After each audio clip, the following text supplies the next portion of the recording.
Good afternoon, everybody.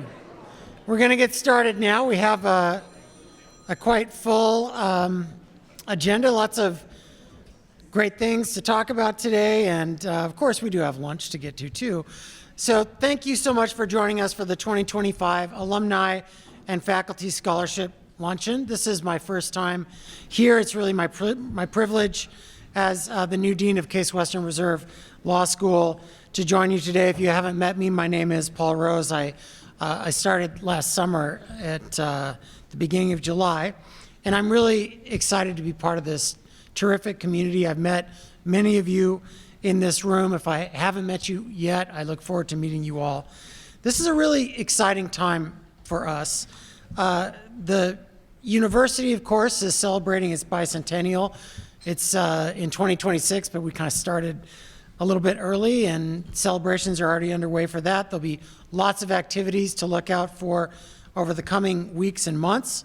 So keep an eye out for invitations for special celebration events that the university has planned. At the law school, please note on your calendar for this Friday, the Canada-U.S. Law Institute. We have a really fantastic symposium coming up at the Botanical Gardens. And also, we are going to be celebrating later this year Professor Lou Katz's 60 years of teaching at the law school at a special Society of Benchers event. And then finally, our reunion weekend will take place this fall from October 10th through October 12th. So please look out for more information. That'll be hitting your mailbox, your inbox. You can see that on our website as well. We have a remarkable group of Alumni Award recipients. You'll hear from those folks today. For now, I'd like to introduce you to our Law Alumni Association Board President, Matt O'Connell, class of 1983. Matt.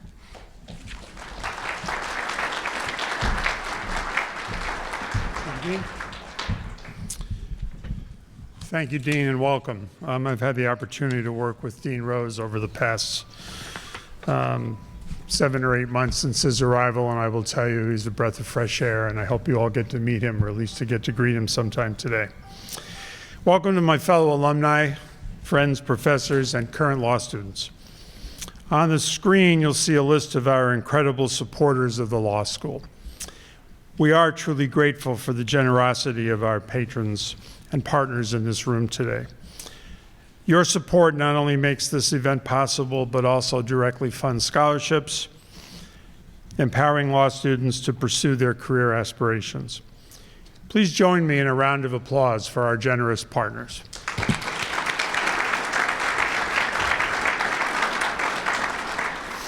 In addition to these supporters, the law school owes much of its success to the commitment of our outstanding faculty and staff. We extend gratitude to all the professors and staff in attendance today. Please join me in a round of applause.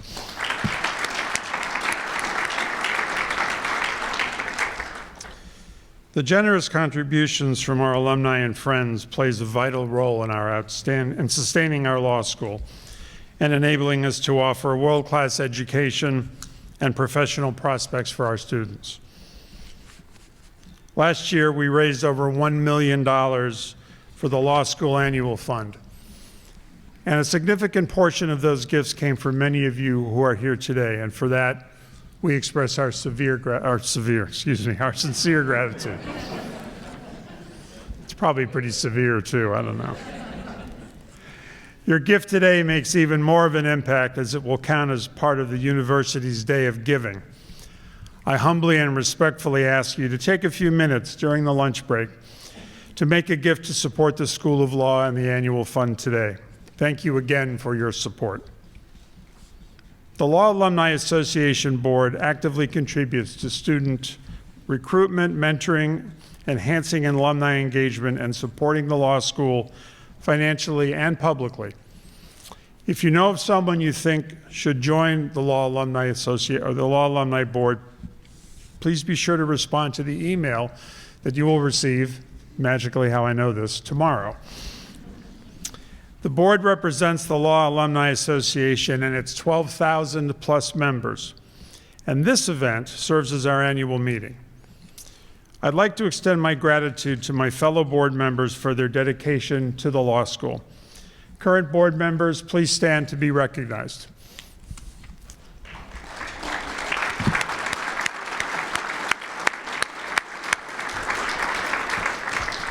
Thank you. I would jump and stand, but I'm already standing, so anyway. I'm pleased to advise that we will now take a brief intermission for lunch. Please wait for your table to be called to the buffet line. While you wait, I hope you will consider making your annual fund gift on your phone. Amazing, isn't it? That did not happen in the class of 1983.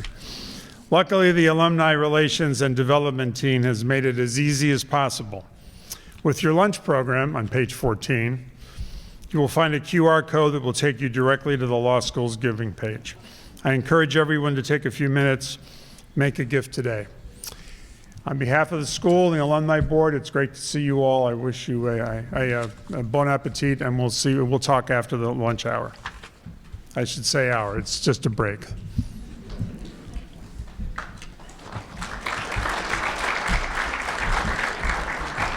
We're going to get started again with our awards presentations. So this is really a wonderful opportunity for us to celebrate the outstanding achievements of our alumni and our faculty as we present our alumni awards. Our first award is named in honor of Joan Gross, class of 1976. Joan is a distinguished past president of the Law Alumni Association Board. This recognition is awarded to a member or members of the Alumni Association at large who best exemplify the following award criteria: is an advocate of the law school annual fund, fosters a culture of philanthropy for the law school, volunteers with the law school's annual giving or development office, and is a current donor to the annual fund. It is my pleasure to announce the recipient of the Joan Gross Annual Award Fund, Professor Robert Rapp, class of 1972.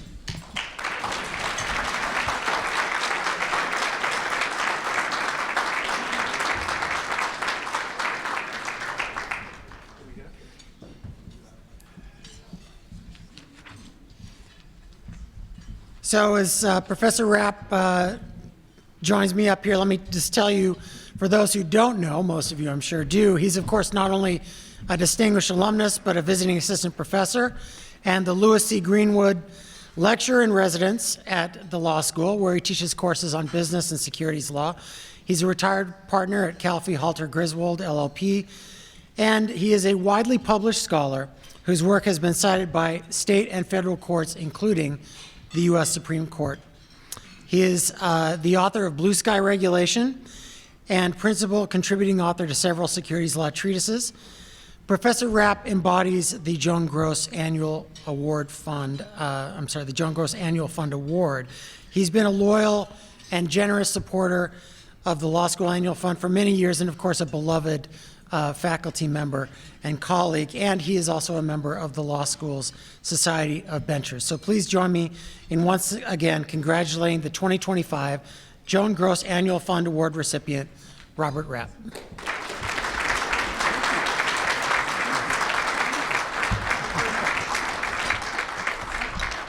Thank you, Dean Rose. And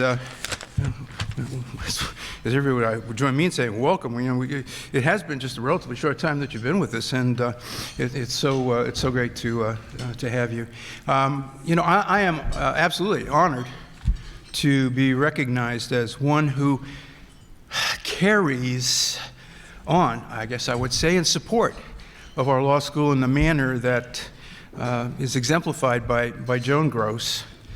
There are so many of you in this room who do that every year, all the time, year after year, in so many ways.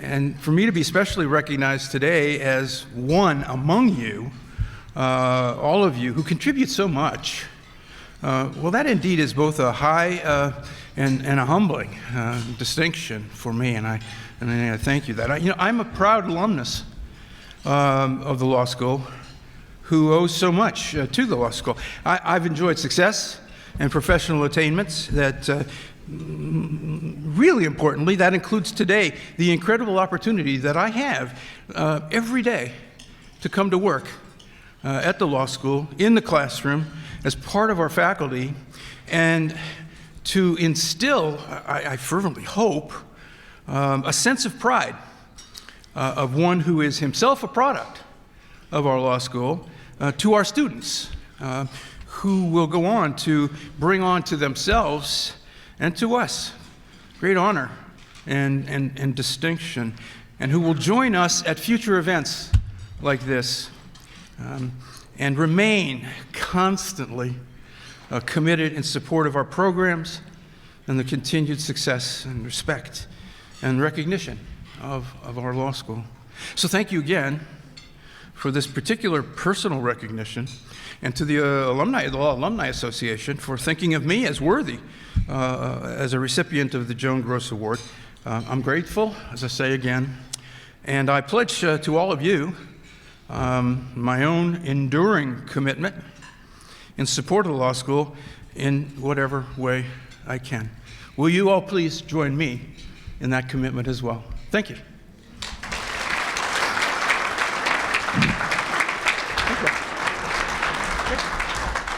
So congratulations again to Professor Rapp. I am now pleased to present the first of 3 2024 Law Alumni Association award winners. I ask all winners to please come to the stage when their name is called and pose for a photo. The Distinguished Recent Graduate Award is given to someone who exceptionally fulfills one of the following criteria: professional accomplishment, significant participation in professional activities, involvement in community activities, and involvement in law alumni affairs. This year's Distinguished Recent Graduate Award goes to Samantha Sridharan, class of 2018.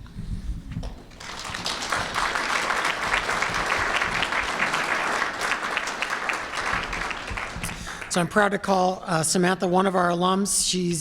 She joined the Allegheny County Office of the Public Defender, where she started in the Preliminary Hearings Division, and she spends her time overseeing the Office of the Public Defender's representation for clients facing involuntary civil commitments, involuntary electroconvulsive therapy, and competency hearings in criminal matters. Samantha greatly expanded the office's vertical representation for clients with developmental disabilities and other vulnerable populations using a holistic defense method. She earned her bachelor's degree in international affairs from George Washington University in 2015, before attending Case Western Reserve University School of Law, where she graduated with honors in 2018. She lives in Pittsburgh with her husband and is expecting her first child in July. Please join me in congratulating Samantha.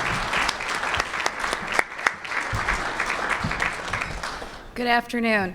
Excuse me, sorry, I have a little bit of a cold. I am deeply humbled and grateful for receiving the Distinguished Recent Graduate Award. It is truly a surreal experience to receive this award from the Alumni Association, and I thank them for honoring me. In preparing for today, I was reminded of the incredible opportunities that I had to grow professionally and personally here at Case Western that set me on my path. These experiences gave me the public defense bug that I haven't been able to shake ever since. That is no truer than in clinic, where I not only had the opportunity to see how the law treated individuals inside of the courtroom, but also outside of the courtroom as well. During clinic, we went into the jail and also spent time with a homeless encampment and got to meet clients where they were at, literally and figuratively. It taught me that solving problems in the real world requires a blend of skills, empathy, and innovation. A reminder that at the end of the day, we serve individual human beings that don't often fit into the black and white of the law. I'm grateful for the faculty, staff, and students at Case Western for teaching me this very impactful and important lesson very early on in my career. I'd also like to thank the group of women that I call the Action Group. This interdisciplinary group of women in Allegheny County take on Herculean problems and don't take no for an answer. They kind of scare me myself with how much they can get done. Working alongside non-legal partners such as social workers and mental health professionals opened my eyes to the power of interdisciplinary teamwork and what is needed to create truly effective solutions for clients, the individual clients, especially those suffering from serious mental illness. As a team, we have moved mountains in ways that it would have taken me months, if not years, to solve difficult problems to do on my own. They have also elevated the voice of the Public Defender's Office in places where we are normally silent or silenced, and for that, I can't thank them enough for their assistance. Lastly, I'd also like to thank the other public defenders in my office for giving me the drive to continue to push forward and try innovative strategies. It has been truly inspiring to work with such an office that has a strong ethos and with coworkers so dedicated to a unified mission. I've seen my coworkers go out of their ways for clients in ways that I would have never imagined. From feeding them lunch when hearings go long to remembering to send them congratulation cards when they graduate high school. Their commitment to justice, often in the face of overwhelming challenges, has been a constant source of inspiration. The passion that they bring to their work reminds me that the law is not just a profession, but a calling, and one that requires tenacity, compassion, and resilience. I am proud to carry on the lessons that I learned from Case Western into my career and will always be grateful for the foundation and support from the school. Thank you again for honoring me, and I look forward to continuing to contribute to public defense. Thank you so much. Thank you, Samantha. I will now present the Distinguished Teacher Award, established in 1984 to recognize a commitment to education and the pursuit of knowledge, which has enriched the personal and professional lives of students. The Distinguished Teacher Award is given to a member of the faculty who excels as a communicator, a motivator, and a scholar. This year's Distinguished Teacher Award goes to Professor Matthew Rossman.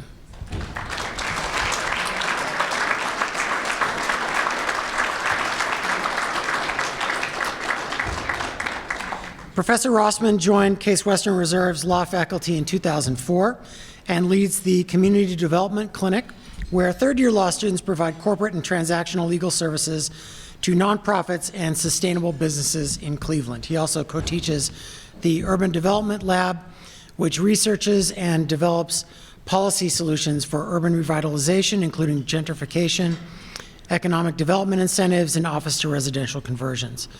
An expert in housing, economic development, and tax policy, Professor Rossman has published widely, speaks frequently on legal issues affecting nonprofits and small businesses, and consults for municipalities and development organizations. Professor Rossman grew up in Cleveland and is a proud graduate of St. Ignatius High School, Miami University, and New York University School of Law. Please join me in congratulating the 2025 Distinguished Teacher Award recipient, Matthew Rossman.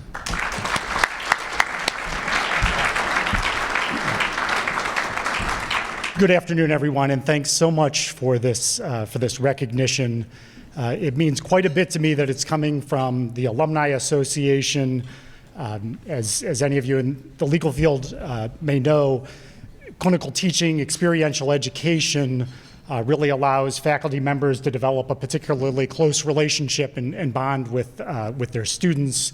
And this is something that's continued on past law school with many of the students who I've had a chance to teach. Relationships have continued as they've gone on to have wonderful, wonderful careers. And so I'm particularly appreciative of those relationships. It also gives me an opportunity to thank the alums for the many wonderful ways they've supported the teaching that I've done in the Community Development Clinic and in the Urban Development Lab. From co-teaching certain courses with me, I saw Kurt Carrickle here earlier today, who used to teach the Urban Development Lab with me. It's now a tradition continued by David Ebersol, class of 2008, who teaches the Urban Development Lab with me. There are alums who serve as Community Development Clinic coaches. They provide mentorship to our teams of interns as they represent clients. They do this voluntarily. They meet with them 3 or 4 times a semester to give them the voice of another lawyer besides me in handling their cases. We have any of a number of different alums who I've called and emailed at the last minute asking for a guest appearance at one of our classes or to provide some career counseling to one of our students. And I think our hit rate is like 99% among alums. They're really so willing to jump in and help out. And finally, I'd be remiss if I didn't mention Squire Patton Boggs and the transactional pro bono partnership I've established there at the initiative of Jessica Ice, one of our alums, who is a very junior associate, reached out wondering if there were ways her firm could support the work we do in the clinic. And so they take on some cases that we don't have the capacity to take on. They'll occasionally babysit some of our cases over summer months when we don't have students. So the role of alums in the work that I do, they've been a real ingredient to success in that, and I'm quite appreciative. I will like to note that there are plenty of other opportunities for alums to get involved. I would love to have even more involvement if anybody's in the transactional legal space and is looking for some opportunities to do pro bono work. I can think of lots of ways you might be able to do that. My email address is matthew.rossman@case.edu. That's matthew.rossman@case.edu. I'm really easy to find. And with that infomercial passed, I just want to finally extend a note of thanks to my wife, Ursula. This is not only my 25th year in teaching, my 21st year at Case, but next month is my 25th wedding anniversary. And teaching in the clinical space, it's mission-driven work. I love doing it. There's lots of pros and good things that come along with it. There are also some sacrifices along the way. And the best thing you could hope for in a situation like that is a supportive spouse. And Ursula has been that and more. So thanks. Okay, thank you. Thank you, Professor Rossman. So I'm now honored to present the Centennial Medal. In honor of the Law School Centennial in 1992, the Law and Alumni Association established the Centennial Medal to recognize exceptional, meritorious achievement. It's the highest honor that the law school bestows on one of its graduates. I had the honor and the pleasure to meet this award recipient at the Society of Benchers dinner in the fall. This year's Centennial Medal goes to James Willis, class of 1952.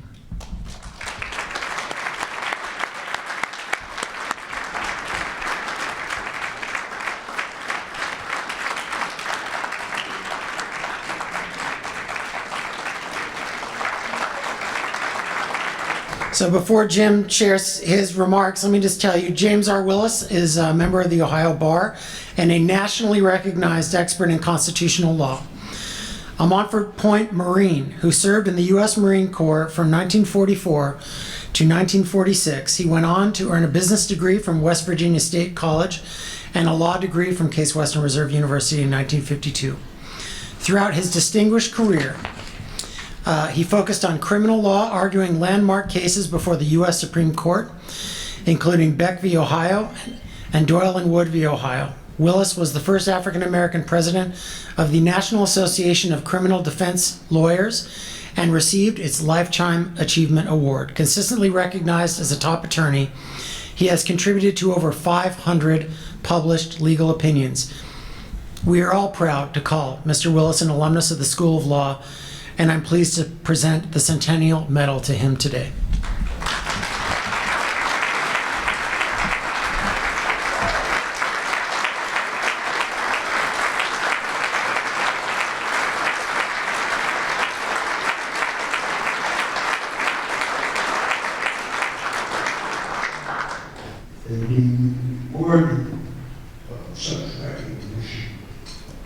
One of the professors, Oliver Schroeder, said something about you. I don't know what it is.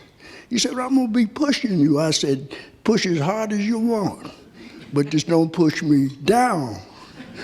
Push me up. And I tried as best I could to be as good as I could. Fortunately, I had a number of successes. Several of them are here with me now. One is my daughter, who happens to be a federal judge in New York.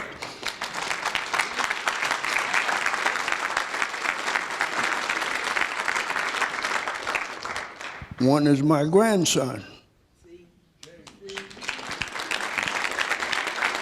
He owns a dealership in, of all places, Las Vegas. Now, what makes me most proud is I heard mention the Montford Point Marines. A lot of people don't know anything about them. Well, I'll tell you. In 1942, the country had suffered the Bataan Death March, Guadalcanal, and they killed 70,000 Marines and soldiers. So they decided they would integrate the Marine Corps. There were no blacks in the Marine Corps.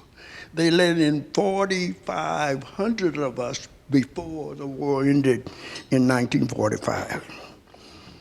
Of the 4,500 that were originally in the Marine Corps, there are 10 alive today.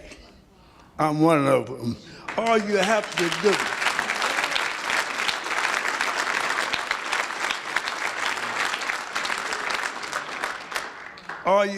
do is the math. I went in, they indicated that we wanted the best and the brightest. I said, hell, they're looking for me. I turned 18 on January 28th. I graduated from high school January 21st, I was 17. January 28th, I was 18. March the 4th, I was in the Marine Corps. I went overseas. And fortunately or unfortunately, I came home on an emergency leave, and when I went back, the outfit that I was attached to was gone. They ended up, of all places, Iwo Jima in 1945. I missed going out with that outfit because my father died. I came home on an emergency leave, and when I got back, the Marines, my outfit was gone. It was the 8th Ammunition Company. They ended up, of all places, in Iwo Jima.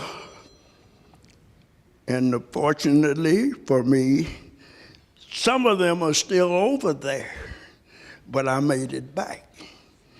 In 1945, they dropped the second atomic bomb.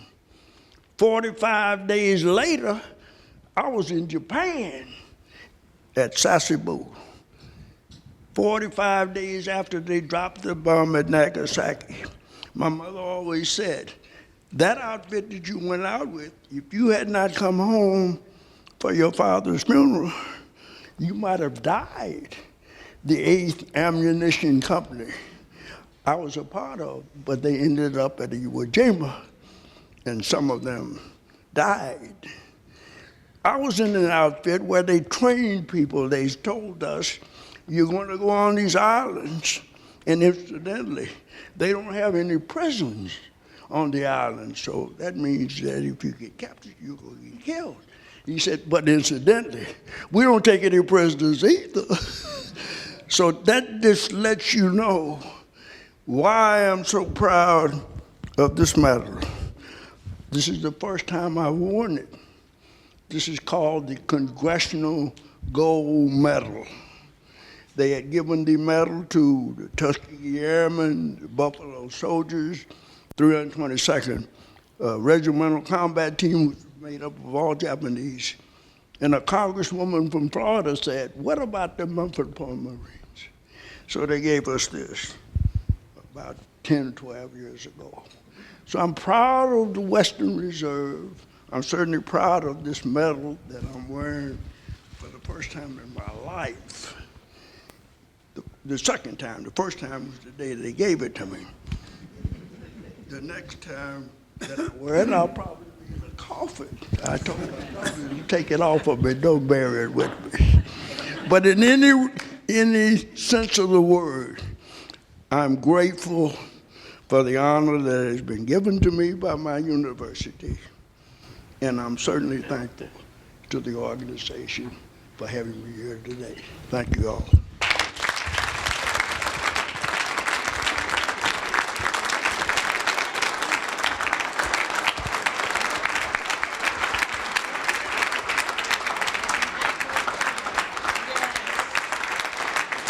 Mr. Willis, as the proud parent of a United States Marine, I want to thank you on behalf of the association and the university for your fine service. Thank you.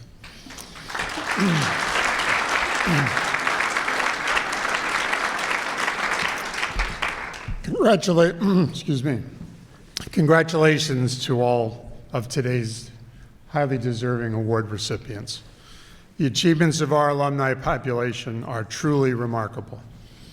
We have now reached the conclusion of this year's Alumni and Faculty Scholarship Luncheon. I think this is where the priest used to say, "The Mass has ended, go in peace."